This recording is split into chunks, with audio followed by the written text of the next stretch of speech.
It's had a positive and a... October 22nd was designated International Stuttering Awareness Day in 1998. The day is intended to raise public awareness of stuttering and drive a commitment to educate people about this complex speech disorder, work towards the prevention of stuttering in children, let people know that help is available, and promote research to find the causes of stuttering. This year's event is on the theme Growth Through Speaking. Stuttering is a legally defined disability in some countries. Even so, to call stuttering a disability can provoke a strong negative reaction. Stutterers may know what they want to say, but find it hard to get the words out. We have the blocks, which when one is about to say a word, the one blocks on it. So let's say I want a book. Yes, and we have the repetitions as well. So if you're talking about a pen, you go like pen. And we have the prolongations as well, where one stretches whatever he or she wants to say. So let's say we are talking about a phone, and you go like phone.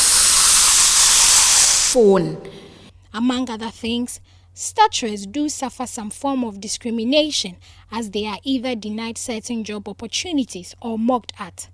But against all odds, some have managed to live their dreams, even in professions where clarity of communication is non-negotiable.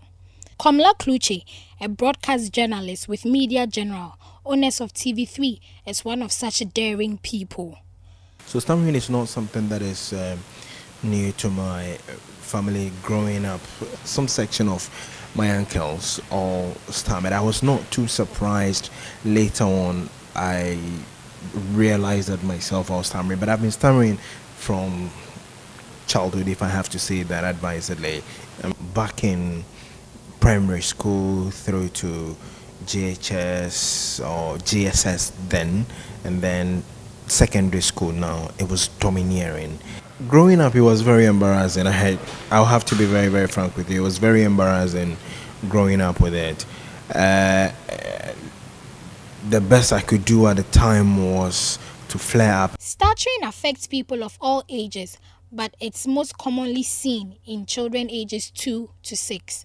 According to the National Stuttering Association, about 75% of children lose this stutter with time, while the remaining 25% experience this disorder throughout adulthood. In the United States alone, about 3 million children and adults stutter. Some people only stutter when they are shy or emotionally unstable, but eventually grow out of it. Nana Oyelitha, a Ghanaian lawyer and politician who was once Ghana's Minister for Gender, Children and Social Protection, shares how she overcame stuttering. I believe it started with the early adolescence period. I mean, now that you're asking me, because I haven't really tried to find out exactly when, but I believe it was when maybe class 6, class 7, age 11, and then transitioning to boarding school, Form 1. That bad but I had difficulty with quite a number of words, and then so sometimes it was difficult, especially, sometimes when I was shy about something or when I was uncomfortable. So I realized it was associated with certain emotions. Yes, for me, I accepted that I was a stammerer, so I'll stammer through whatever. I'll say what I have to say anyway. The Ghana Stammering Association is the only non-profit organization in Ghana providing support for all people who stammer. It has about 200 members since its establishment in 2013. The association, apart from creating awareness, gives members a sense of belonging that they are not alone. But the president of the association is concerned about the insufficient speech and language therapy centers in the country and how expensive a session costs. This year's theme is growth through speaking. And then the motivation behind this theme is that for persons who stammer, naturally you don't want to get into an uncomfortable situation where your speech doesn't allow you to, flow. For us here in Ghana, what we are doing is that we are encouraging our members, okay, to take up a speaking challenge, right? So not just our members, but for all persons who stammer in Ghana, take up a speaking challenge. I mean, you can be able to speak and speak well, communicate effectively, all right?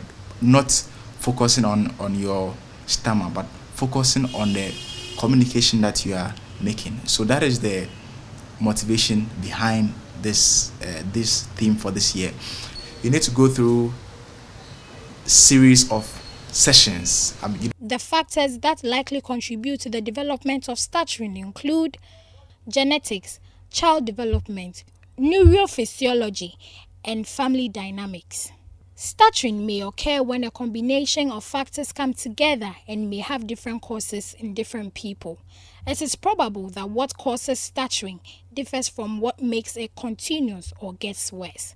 Speech and language therapist Leticia Afi Gomado says research is still ongoing to ascertain why the condition is common in boys than girls.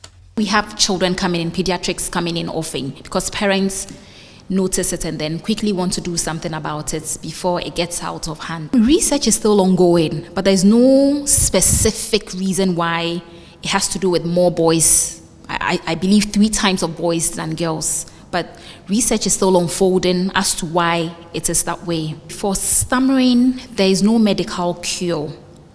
And when I talk about medical cure, there's nothing like medicine or surgery for stammering. It has to do with therapy, consistent therapy. Although stuttering can't be completely cured, there are a few things people can do to improve their speech. There is no proof of instant miracle curing stuttering, as therapy, electronic devices, and even drugs are not an overnight process.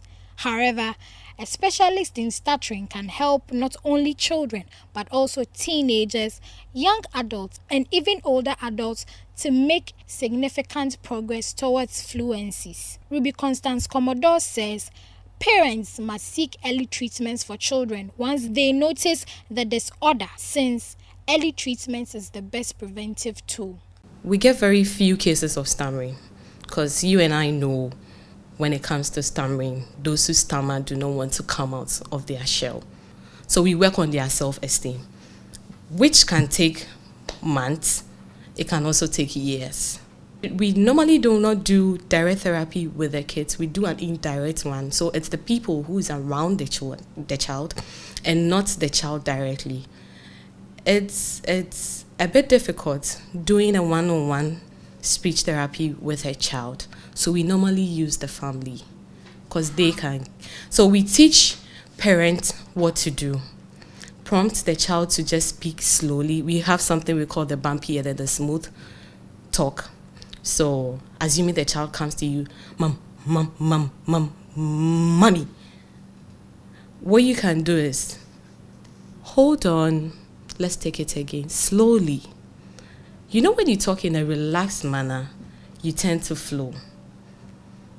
But when you're hesitating, then there will be some blocks in it. So we teach the parents to be calm. They should be patient with the children. They should also allow them time to say whatever they want to say. They shouldn't fill in words for them. A significant assertion in all the discussions we've had with these personnel is the fact that they had a problem and they required an assistance. For Citi News, my name is Makafu Ido Tamaklo.